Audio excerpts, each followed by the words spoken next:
All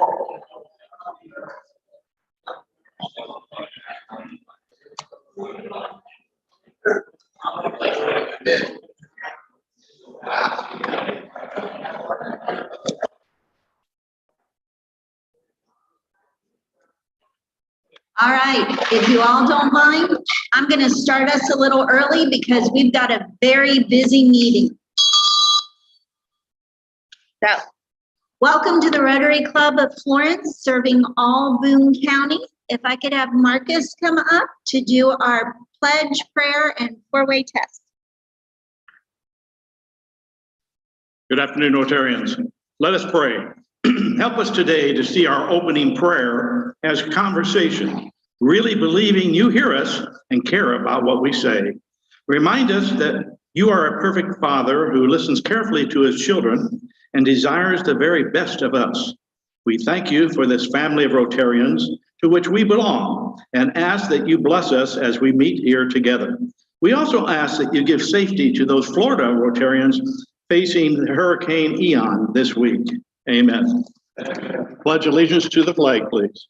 I pledge allegiance to the flag of the United States of America and to the republic for which it stands, one nation under God, indivisible, with liberty and justice for all.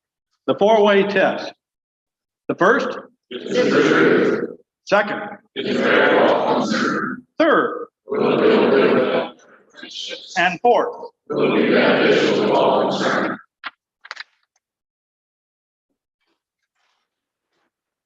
Thank you, Marcus. All right.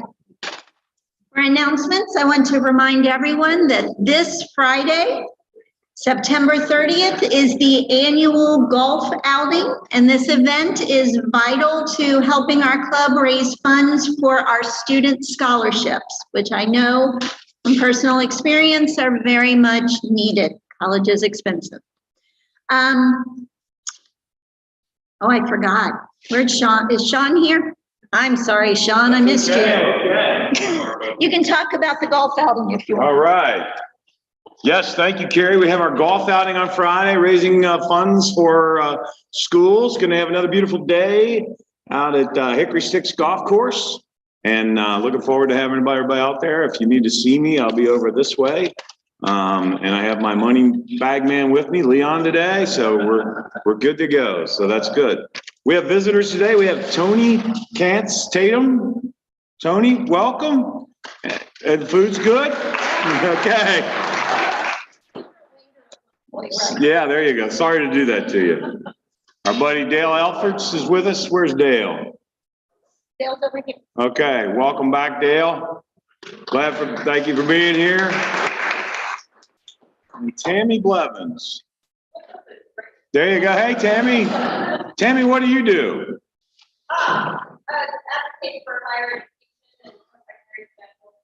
That's great. I love it. Way to go. I hope to have higher education someday.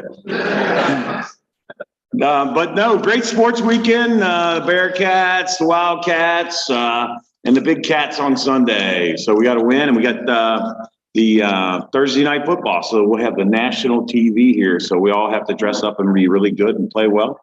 And then we have the Reds on a winning streak. So it's really, really good. Thank you, Carrie. Thank you.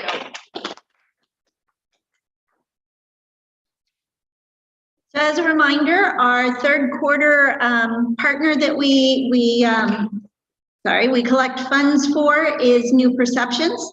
So you can do that, give the money to Leon as the foundation, or you can do it online. And then I would also like to introduce and welcome Seema, our district governor, here today. So.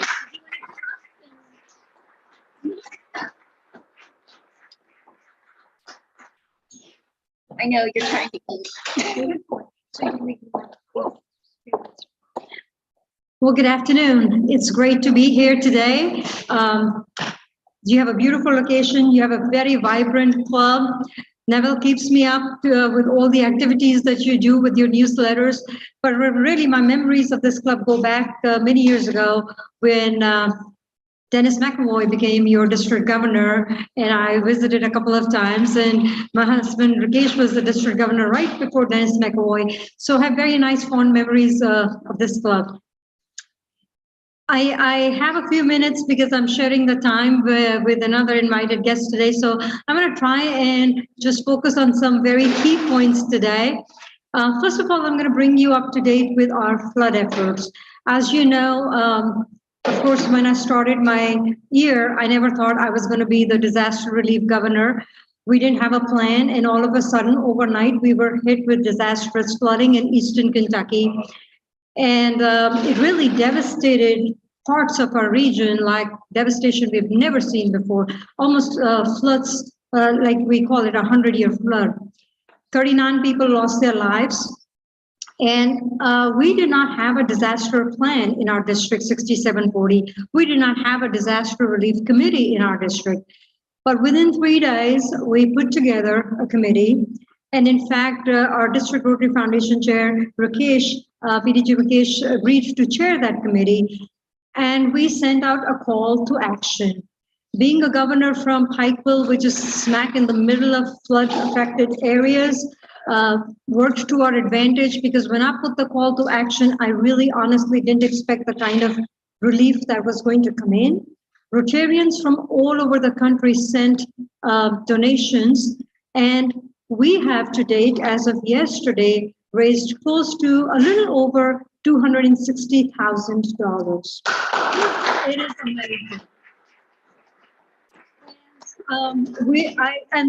I got a call from Rotary International, our RI director Elizabeth Yusovich, and an email from RI president Jennifer Jones, encouraging us to apply for the disaster relief grant. You know, our foundation does so much good in the world, and we're always on the giving end, and here we were on the receiving end this time.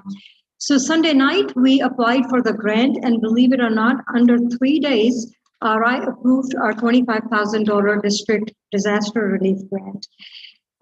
So we have already given $65,000 out in gift cards about 4 weeks ago. And this past weekend, just 2 days ago, we gave out another distribution of $50,000 to the affected families.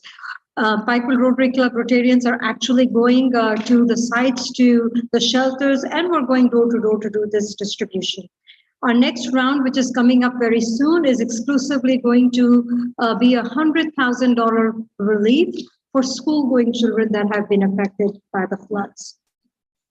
So that's my flood report very quickly. As you know, RI President Jennifer Jones has her own 4 initiatives this year.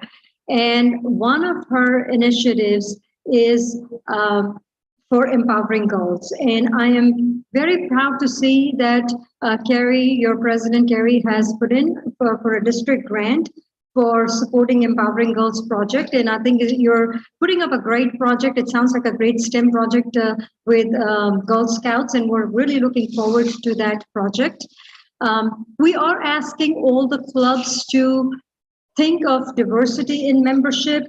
The goal of RI is that by 2023, by June 2023, we should be 30% membership in all the clubs with women. You are very close. You guys are 28%. I guess if you just find one more female member, you will be there. So you got your job cut for you there.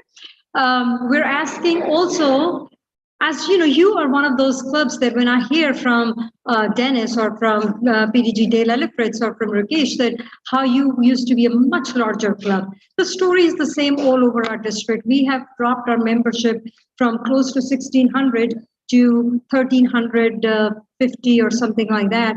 So we're asking all the clubs to please bring up their membership by 10%, net increase in membership by the end of this Rotary year by 10%, and try and engage younger members. We want to drop the average age of Rotarian in each club down a little bit. So try and recruit younger members. You had a great Interact Club from what I understand, and we're asking, you know, I'm a pediatrician, so my passion is, of course, youth, and I really am for new generations.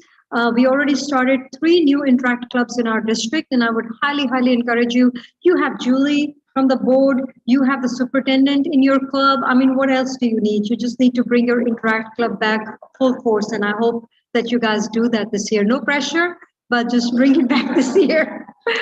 Well, I would also encourage you to sponsor at least one 8th grade kid. The cost is $250 for Rotary Youth Leadership Award that we host. It will be, as usual, hosted in Lexington at the Lexington Adventure Center, and it will be on April 22nd next year. Now to come back quickly about, well, let's tell you about the party in Pikeville. You all had a great time, the ones that attended the party in 2009 when we did Rakesh's district conference. I know Gary sang and Dennis McAvoy sang, and we had a really good time. Well, this time the district conference is back in Pikeville, and it's on April 28, 29, and I hope to see a lot of you there. Okay, quick talk about the foundation and polio. You know, whatever we give to the foundation, all the funds we raise for the foundation, half of it comes back to us 3 years down to be able to do the good in our own backyards, like all these district grants that we are funding. This year, this past year, 21-22, RI, by the support of all the Rotarians in the world, raised $430 million, $434 million actually, and we supported over 1,190 global grants, 470 district grants, and about 225 disaster relief grants. And this doesn't include the $30 million we spent on COVID relief efforts and $15 million we spent on Ukraine relief. So we do a lot of good in the world. You guys have a good record of giving to the foundation, and I just encourage you to keep that up. Polio has been in the news. We're talking about polio a lot right now because, you know, polio anywhere will become polio everywhere. We've had some cases. We had one case of paralytic polio in Rockland County in New York. It was an unimmunized adult. There was a case in the United Kingdom. It still is endemic only in 2 countries. It's still endemic only in Afghanistan and Pakistan. But we have to double down on our efforts. We have to encourage immunization. And I'm encouraging all our clubs to celebrate World Polio Day in a big way this year, which is October the 24th. So whether you do op-eds in the newspapers, whether you do media releases, newspapers or radio, or you host an event, doesn't have to be a fundraising event, an informational awareness event would be great. We as a district, we are going to do a Zoom informational session on World Polio Day at 7 o'clock. So October 24th, 7 o'clock. I will send the link out to everybody. Whoever wants to join in, we'll be happy to have you. But as President Kerry, I would encourage you to make as many Paul, you know how we have Paul Harris Society, Paul Harris Fellows. We have come up with, not we, but Rotary International, like not me, but RI has come up with Polio Plus Society members. If you commit to giving $100 for 1 year, every year till 2026, you will be recognized as Polio Plus Society member. And as you pledge your funds to President Kerry and she sends your name and your donation to RI, she will send me that information and I will send the pins on to the club members to be recognized at their club meeting.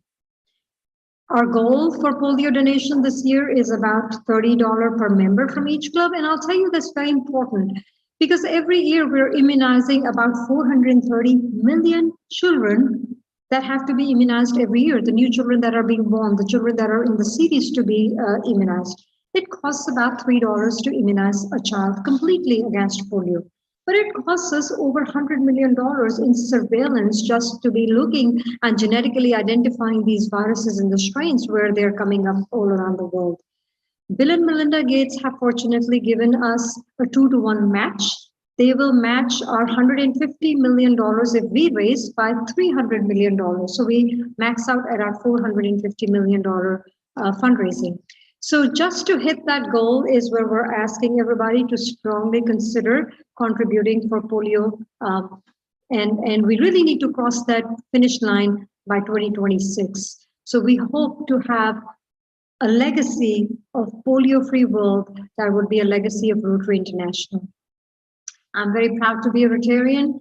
I've never been more proud actually to be a Rotarian than now, where our call to action caused outpouring of so much support.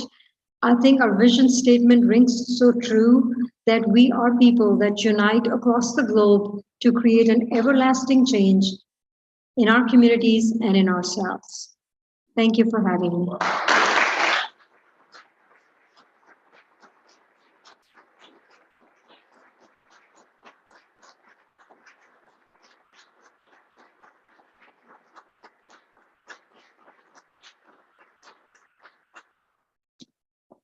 So since you ended on talking about polio, I will tell you that in looking at service clubs and looking at organizations, one of the reasons I chose Rotary is because of the work you're doing to eradicate polio. My mother was a polio survivor, so I know what that's like and some of the issues she had later in life after that. So it is my pleasure now to, Julie, you are introducing. All right, it's my pleasure to bring Julie up to introduce our speaker today, Dr. Glass. So good afternoon. And of course, with every speaker I bring up, I have a little story. So I first met Dr. Glass when it was Jeffco in Colorado. And all of you know, I run a nonprofit called Parent Camp. And I subscribe to a newsletter. It's Tom Vander Ark's Getting Smart newsletter. And across one of these newsletters was an article and a podcast that Jason did around deeper learning. I thought, wow, this is really good stuff. This is something all of us parents should understand and support our education system in moving forward. So that year, it was 3 years ago, I always select a word of the year. So my one word for that year was bold. And so I was being bold that year and I reached out to Jason and said, hey, would you like to be a facilitator on Parent Camp? I think it'd be great for parents to, get a good understanding of what this deeper learning is and where education's going. He said, sure. So we met it was Thursday, I remember, it was like 11 o'clock our time. And we were going over how to facilitate dialogue. And Jason was a natural. And it was 5 minutes before our Zoom ended. And Jason goes, well, Julie, I kind of need to let you know this, but in 5 minutes, I'm going to be announced as a finalist for the Commissioner of Education in Kentucky. He didn't see it, but my jaw dropped. I'm like, holy smokes. So I was thrilled because he is originally here from Kentucky. He was an educator. He's traveled around a couple different places, but when he was announced as a finalist, I knew our Board of Education was on the right track. And I was thrilled when he was announced as our Commissioner of Education. So it's my pleasure to introduce Dr. Jason Glass.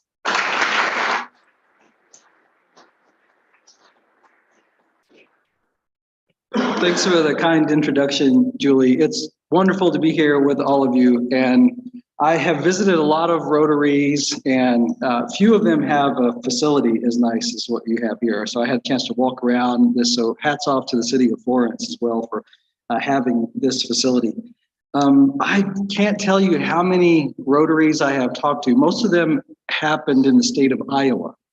And that was because I used to have this same job. They call the position director in Iowa. Here in Kentucky, it's commissioner. But I did this job in Iowa. And I worked for Governor Terry Branstad. And Governor Branstad, if you don't know, he had the longest serving governor in the history of the United States. He won 4 terms in the 80s and 90s. And then he was out for 12 years. And then he came back and won 2 more terms. And when he ran for his second pass at the governor's office, he didn't have the support of the party.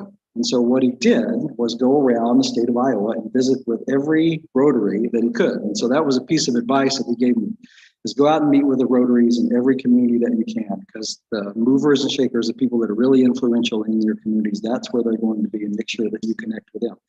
Now, with that said, I learned that there is a heck of a lot of variability in how Rotaries operate. I understand there's sort of a script that you need to follow. One difference, though, that I saw, one Rotary I met with was in a church kind of community room. and they had the bell, and I saw this bell here, and you ring the bell, and it's to a call to the meeting to begin, and then there's a prayer.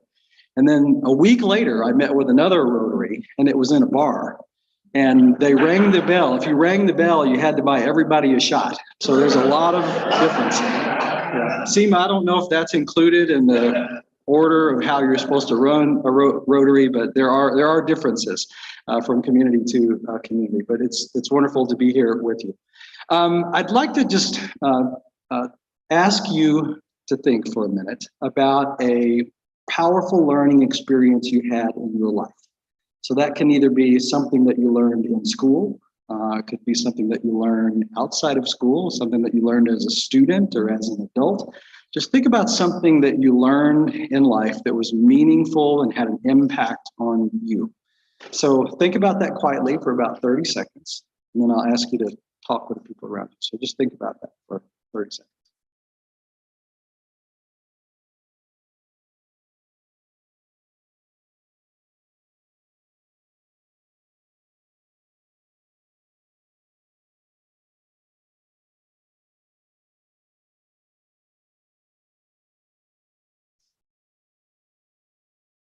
Okay, let's come back together. Now what I'd like you to do is just someone sitting near you, a partner, or maybe in threes if there's a group of you, tell that other person about that learning experience and what made it meaningful to you. Also, what were some of the conditions around it? Was it something you learned on your own? Was there a teacher involved or not? Did you learn it with other people? What was your motivation? So just some of the circumstances around that learning experiences. So let's take about 2 minutes and share those with each other.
Let's take about 30 more seconds.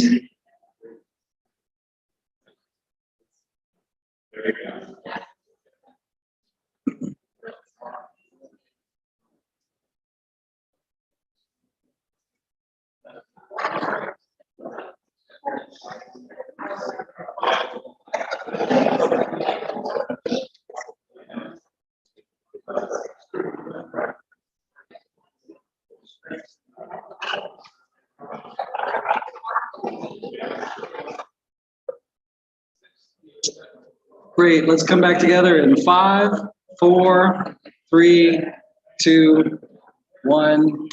Thank you. So I wonder if a few of you will share out maybe 3 or 4, just somebody who's willing to share their story, their learning experience, and what some of the conditions were around that.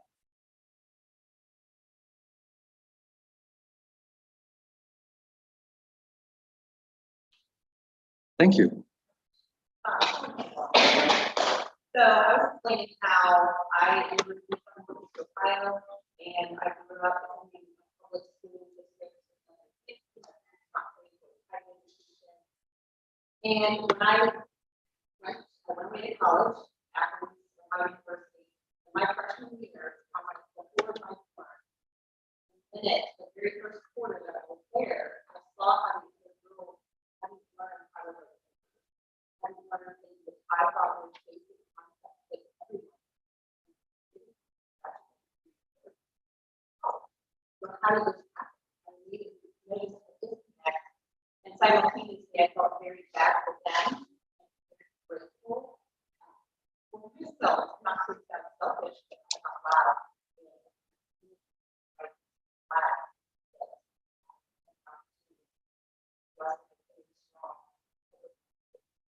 not. So the learning experience was really around writing, and did it happen over several years, or was there a moment that you felt like you had a breakthrough in writing? Or?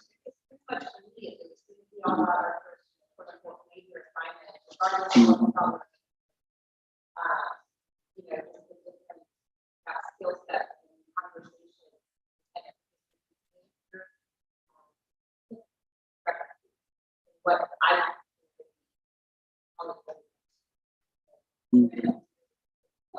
so that was, I felt very. Yeah, thank you. Thank you. Thank you. One of the common themes with our table was everyone had a mentor or someone that nudged them and feels that they're okay. I thought was very interesting. Yeah, tell me about one of those mentors. Everyone on the table, whether it goes back to the 7th grade, said they were good at math, and he's a CPA today. 7th grade said, you write very well, you should write for the school newspaper. And Greg next to me said, he went back and got his MBA and said, you should own your own business. And that was the course that teacher, yeah. Excellent, thank you. Yes.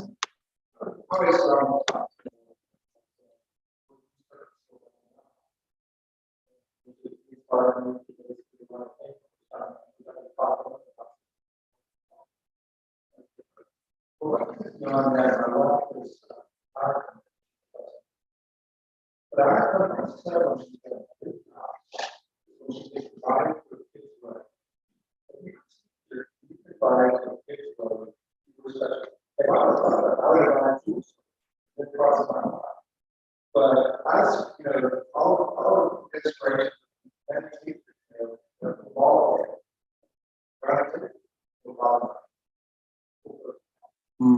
Yeah, and the importance of the teacher in motivating you or supporting you and thinking about that idea and carrying through on it. So it was sort of support and inspiration together, right? Yeah, maybe one more. Thank you.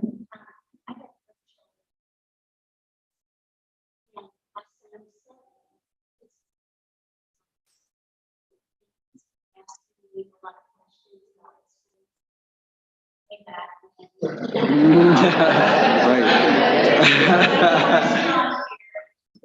Yeah. But he wanted to know what all of the teachers were like.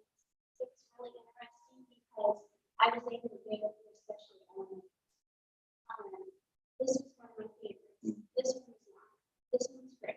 And it all comes down to how they treated audience, how they treated the students. Right. Thank you.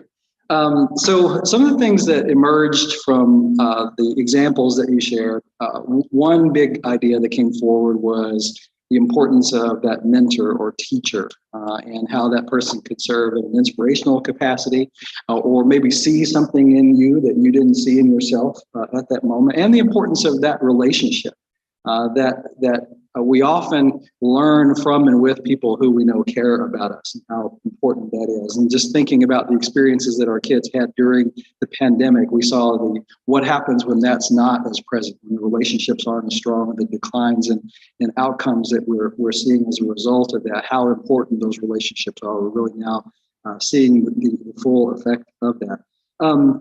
Several of you talked about in-school experiences, but a few sort of related or peripheral to school. A lot of people have learning experiences that are formal, they're in an educational setting, but oftentimes we learn things outside of school too, right? Or as we're adults, we pick up things. And I think that's really reminds us that learning is a lifelong endeavor. And that's one of the exciting things about life. You can always be learning, you can always pick up something new.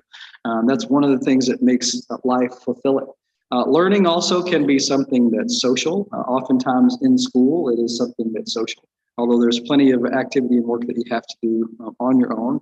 Frequently, we have heard from students what makes learning stick for them or makes it last. Is it something that they experience with their peers or with other people? So often you'll hear students, and many of you may have had this experience, that some of the most important lessons that you learned in life were part of the drama club, or they were part of the football team, or they were with band, because there was a social aspect of it. And the relationships that you had doing that with other people made that such a meaningful experience. So I think when we step back and reflect on our own lives and the powerful learning experiences that we had, we get a lot of information about how maybe education should change going forward and what things we need to focus on. So sometimes there is a teacher present, sometimes there's not. Oftentimes the source of motivation, when it's something that we care about, we're more motivated to learn about it. When it's something that's personal to us. And when there's that relationship, that connectivity with others, those are all important aspects of learning. We might think about how we can take some of those concepts and build them intentionally into our system of public schools and make sure that they are there. Certainly they are, but how do we make sure that it's intentionally built in? When I became Commissioner of Education almost 2 years ago now, I sort of had a track record around focusing on something that a lot of people call deeper learning. And that idea really is around trying to move us beyond just content acquisition. So content acquisition is learning math, reading, social studies, facts, dates, science, facts, information like that, all of which is very important. Don't get me wrong, it's incredibly important. And we've got a heck of a lot of work to do right now with the disruptions to learning that we've seen over the past couple of years. But really with the devices that we all carry around with us that will become more ubiquitous over time, will become more ingrained in our lives and all around us. Information and facts are really easy to acquire. And what becomes much more important is, can you trust the source of the information? What can you do with the fact? How can you apply the knowledge? And so deeper learning really is about applying or going deeper beyond just the acquisition of just content knowledge into demonstrating a set of skills that honestly can't be or are difficult to be replaced by machines. We've seen the rise of automation, the rise of artificial intelligence, thinking machines. We've seen the interconnectivity of the global economy. Jobs that can be replaced by machines are going to be. Jobs that can be done cheaper overseas are going to be. And so we have to think about, when we prepare our children for their future, how do we get them ready for a world and an economy that is globally interconnected, highly automated, and that there's a level of artificial intelligence at a level that we've not seen before. So skills like creativity, complex reasoning and problem solving, the ability to stand and deliver a presentation, the ability to solve a problem for which there is no one or maybe not a right answer at all. What you have to choose from is among a set of really difficult choices, and then learn to live with the consequences. So that's like life, right? Those are the kinds of things that we want to engage our students in when I talk about deeper learning, the kinds of shifts that I think our kids need for the future. It's that kind of work. Julie mentioned that I'm a native Kentuckian. I'm a third generation Kentucky educator. But my maternal grandfather was a tobacco farmer in Metcalfe County. And he grew up in Oklahoma and then migrated from west to east to Kentucky in a wagon pulled by mules. And he started his career as a tobacco farmer in Metcalfe County, plowing that red dirt behind the mule. By the end of his life, he was driving a Chevrolet pickup truck on an interstate highway system. So think about how much change in one lifetime. Now, if you go and look in Superintendent Turner's schools and you see the 3, 4, and 5-year-olds he has in his preschool programs and kindergarten programs, imagine how much change that kid is going to see in their lifetime when they live to be 100 or likely to live longer than 100, how much the world is going to be different. That's what we've got to be preparing our kids for, is that fast-moving future. I think that's incredibly exciting, but it's terrifying for some people as well to think that today is really as slow as it's likely to get. The future is only going to get faster and faster.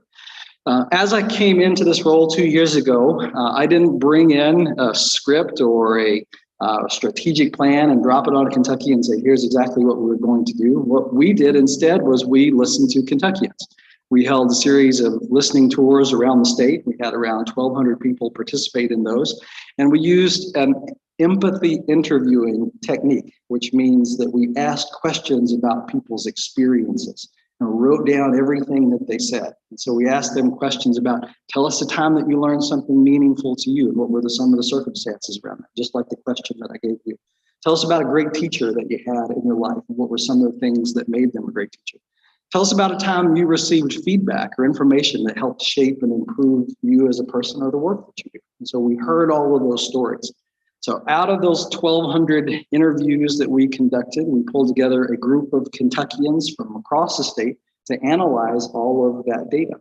And they were people from all corners of the state, from all walks of life. And they said, this is great that we've got all this interview data, but we want to go deeper. We want more. So they conducted even more interviews in their communities. And out of that, they wrote an amazing report called United We Learn. So you see around the room some of this United We Learn swag, some of it's on your table, information about it. And so that was really, for us, set the strategic direction going forward. So we asked Kentuckians, what do you want for the future of education in the state? They told us. So this is not something that came from me. It's not something that came from the governor or the legislature. It's not something that came from either political party. It's what Kentuckians told us they wanted. And I'll briefly tell you the 3 big ideas that we heard from Kentuckians when we took the time to listen. First, they told us that we needed to change the experiences of students in a big way. Make those experiences vibrant, meaningful, and connected to the kinds of complex work that kids will have to do when they leave our schools. So that was the first big idea. It goes right to the heart of that deeper learning question that I talked about before. The second thing that they told us was that we needed to bring innovation into our schools, particularly around assessment and accountability. Assessment, the system of standardized measures that we have in the state, and accountability, how we rate and evaluate our schools. Because what they told us is that that system of measures and accountability sometimes is a barrier to the kinds of shifts in learning that our kids need going forward. So if you think about the skills that have made you successful, entrepreneurs, community members, educators, people in the business world, that set of skills versus what you were tested on the SAT or what you were tested on a standardized machine scored test. It's different. Not to say again that the stuff that you're tested on by the machine scored test isn't important, but I bet what made you successful human beings goes far beyond what that test could get at. So Kentuckians told us that we needed to bring innovation around assessment and accountability. And then finally, they told us that we needed to connect with people in our communities in ways that we hadn't before. And that included students, bringing students more into conversations at the community level around the future of our schools. It included parents, engaging, listening, being responsive to parent needs and concerns in ways that we hadn't before, and our teachers. So what they really told us is that Kentuckians were tired of educational decisions being made by people like me and roles like mine that look like me in closed rooms, that we really need to involve and engage communities in those decisions. So those are the 3 big ideas in United We Learn. So that forms for us the strategic plan going forward. Those are the things that we are working on. I'm so excited about the work that's happening here in Boone County. You have an incredible board, a board chair, an incredible superintendent. They've done work here in Boone County around developing something called a portrait of a graduate, where they reached out to people all over the community and asked them, what are the things our kids need when they leave our schools, when they graduate? What are the skills, aptitudes, abilities that they will need? And then are working to design an education system that delivers on that. That's exciting, inclusive work. It gets right at these concepts that are within United We Learn. So we're really grateful to have an innovative school district here in Boone County with competent, quality leadership. And really, I go around the country and talk to education conferences, and they know about the work that's happened in Boone County and is happening right now. So it's something that you should be really proud of. And then Julie, as she mentioned, she runs the parent camp model. If you haven't attended one of those, you're welcome to. Julie would love to have more people that attend those. So it's a great way to bring parents into schools and have parents discuss items that they choose and talk about whatever they want and connect with each other, and educators to be there to hear from the parents. Again, back toward that concept of developing those tight connections. We do have, I wanted to mention, if you're interested in supporting this in some ways, there are some materials around on your tables.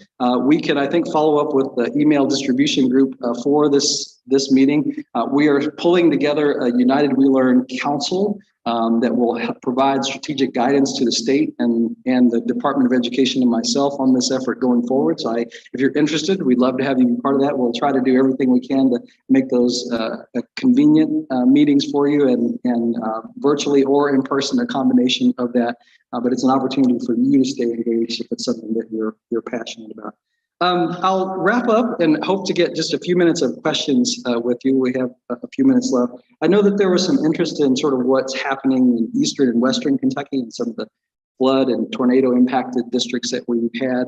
We have Senator Schickel here, a member of the General Assembly, and I want to thank him and the members of the General Assembly who have been so responsive to Eastern and Western Kentucky. Western Kentucky had extensive residential and commercial damage. The schools there were largely spared, and so the schools could actually operate as hubs for the community. It's where all the initial shelters set up. It's where the distributions happen. And they were really stabilizing forces in those communities. In Eastern Kentucky, where the floods happened, we had a very different situation in that the schools themselves were significantly damaged. When I first saw the pictures and the videos coming out of some of those areas, I didn't think they'd be open this year. But through a really heroic effort on the part of people in those communities, the state and local governments, contractors that came in from all over the country, the educators themselves, we now have all of our schools in Eastern Kentucky back open again. And it really, if you haven't visited a flood impacted area, you don't really get it. You don't really understand. At least I didn't until I saw it firsthand. What kind of destruction that was. So it's really remarkable that they've come so far. So I'll pause and ask if you have any questions or feedback or anything else that you'd like for me to talk about in the few minutes that we have remaining. Thank you, Senator. Thank you for being here.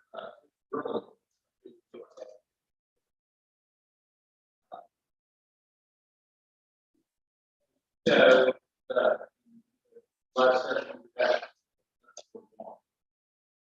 and one of the things Senator won was curriculum about teaching from the world class. And it's kind of unusual. That's probably 25 schools back. But we thought should be based on I know there was a lot of discussion about that. But I would be interested in number one, your thought. Number two, how it's going. Feel like it's going well or Yeah, thank you for the question. Well, there's a lot wound up in that question, as you know, you lived through it, Senator. If we go back to the origin, where did this idea come from? It came around concerns nationally around the concept called critical race theory. And I didn't know what critical race theory was until I started getting emails from people about it. So I had to Google it and learn what critical race theory was. But apparently there was a concern that it was rampant in our schools. Critical race theory is a sociological and legal theory that seeks to answer the question of why does racism continue to exist if it is effectively illegal from a constitutional and a statutory perspective, and why does racism continue to exist? So that's the question that it seeks to answer. So it posits lots of cultural reasons for that, or biases that people have, or experiences that people have in upbringing, or conditions in housing or education or access to resources. That's what critical race theory was about. So there were movements after George Floyd and Breonna Taylor around the country to raise questions around concepts related to critical race theory. Why do these racial issues continue to rise? So what we saw happen in some state legislatures was an effort to ban or outlaw conversations that related to a real host of concepts that related to critical race theory. So even making it illegal to talk about something like equity, making sure that all students have what they need to be successful. And some states went as far as to threaten to strip teacher licenses or fine teachers or fine school districts if these issues were taught. And you see where those were passed in states. You see now issues of hotlines being established where you can call in and have a teacher investigated, those sorts of things occurring. I really appreciate the way that the General Assembly in Kentucky approached this issue. I know it was a priority for conservative members of the state, but Kentucky's law doesn't make anything illegal. It doesn't ban any speech. It doesn't outlaw you from talking about difficult concepts in classrooms, which I think as an educator is really important. If you want kids to learn, sometimes you have to be uncomfortable and address a reality in your community. So I think that's important. What the element of Senate Bill 1 that Senator Schickel is talking about was called the Teaching American Principles Act in its first form. It identifies foundational American documents and concepts and requires that in the course of a student's education, the student be exposed to those. And so I think it's a far better bill than what we saw in many other legislatures around the country. I appreciate that. I did push back that I was not sure and certain that it should be a political body like the General Assembly making those kinds of determinations. I really feel strongly those should be happening in communities. And so I was not completely supportive, to be forthright, Senator, but I do feel that it is a far better bill than what we saw in many parts of the state, and I'm appreciative of that. That was a long answer to a difficult question. Yeah. Maybe one more? I'll try to be shorter. Thank you.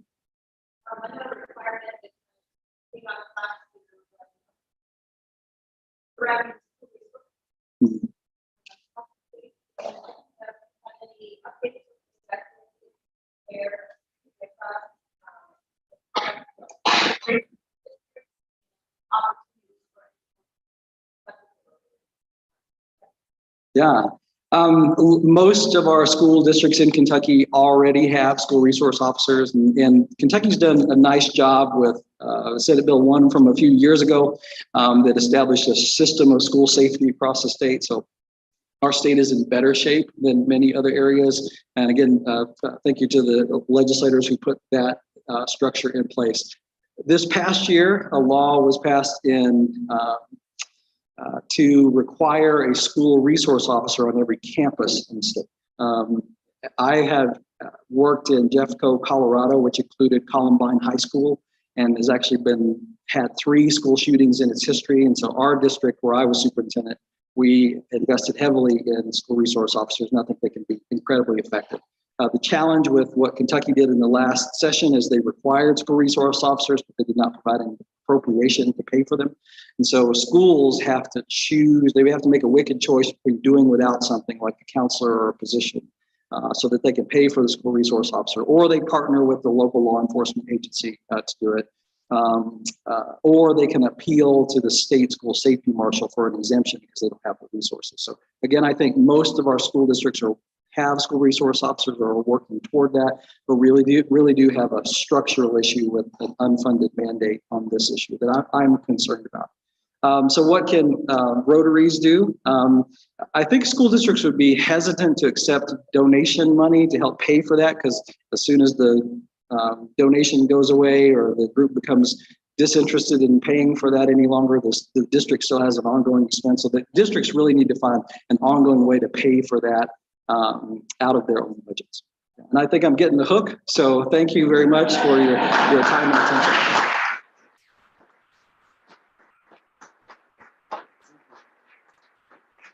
Just a little clarification. Okay, all right, thank you.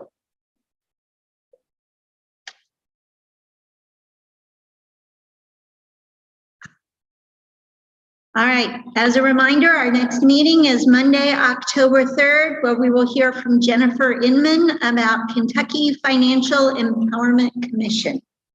Any questions? Any announcements for the good of the group? All right, we're done. All right, I forgot. Those of you who are on the Rotary board and the Rotary Foundation board, we want some pictures. So stick around.